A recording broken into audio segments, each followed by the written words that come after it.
చిరు చిరు చిరు చినుకై కురిసారే.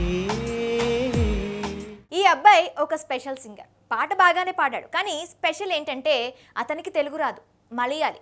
కేరళ నుంచి ఇక్కడికి వచ్చి తెలుగు నేర్చుకొని ఈ జీ తెలుగు సరిగమపాలో పోటీ పడుతున్నాడు. రియల్లీ గ్రేట్ కదా. మరి అతని కథ ఏంటో తెలుసుకుందాం. దేవుడి దేశం నుంచి మా కళాకారుల దేశానికి నీకు స్వాగతం. అర్జున్ విజయ్ కేరళ అయినా మన రాజమండ్రిలోని ఆదిత్య కాలేజీలో చదువుకున్నాడు. అందుకే కాస్త తెలుగొచ్చు, కానీ పాటలు పాడేంత రాదు. జాబ్ కూడా జాయిన్ అయ్యి 2 ఏళ్ళు పనిచేశాడు, కానీ జాబ్ కిక్ ఇవ్వలేదు. తనకు ఇష్టమైన మ్యూజిక్ మాత్రమే కిక్ ఇవ్వగలదని అనుకున్నాడు. అంతే, డిసైడ్ అయిపోయాడు అంతే. సముద్ర తీరంలో చల్లటి నీటిలో పడవలో వెళ్తూ ఉంటే ఆ ఎంజాయ్మెంట్ వేరు.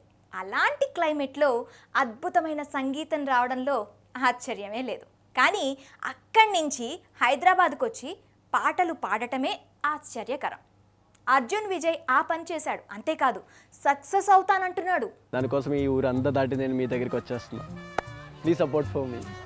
జాబ్ మానేసి హైదరాబాద్ వచ్చిన విజయ్ తన ఫ్రెండ్ నితీష్ సలహా తీసుకొని తెలుగు నేర్చుకోవడం మొదలెట్టాడు. మొదట భయపడినా సాధించాడు. చివరకు జీ తెలుగు సరిగమపాలో అడుగు పెట్టాడు. జడ్జీల ప్రశంసలు పొందాడు. ఇక అర్జున్ విజయ్ సంగీత ప్రయాణం మొదలైంది. గెలుపు తీరాలకి చేరుతాడో లేదో చూడాలి.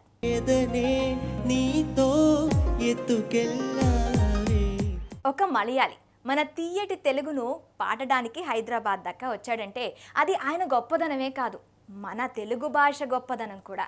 మరి మన అతిథిని ఆదరిద్దాం, ఆ సంగీతాన్ని ఆస్వాదిద్దాం. మరి అర్జున్ విజయ్ ఈ జీ తెలుగు సరిగమపాలో విజయం సాధిస్తాడా? మీ అభిప్రాయం కామెంట్లో పోస్ట్ చేయండి.